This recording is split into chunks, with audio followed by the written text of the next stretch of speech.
Salam. Bugün bu kızdan nece bu kıza keçirik onu göreceğiz. Evimizi tabii ki ellerimizi temizledik. Ellerimizi sildik. Ondan sonra nemlendirici krem. Nemlendirici kremden sonra güneş kremi. Da geçen yapıyoruz. Daha sonra baby krem. Onda yüzümüze savaşa hazırlaşılmış kim çekirik.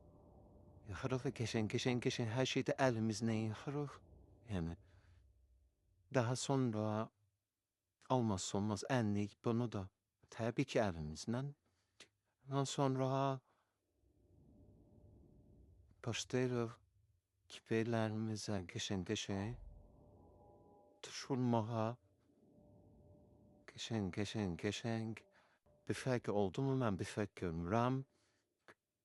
Biz de bahar yoxluyur. Neyse yine bir fark görmür. Sonra dodağımı nemləndirməmiş, heç nə vurmamış. Necə karandaş çəkmək olar onu göstərir. Bir neçə saattan sonra başına gələcəklərdən tabii ki habersizdir.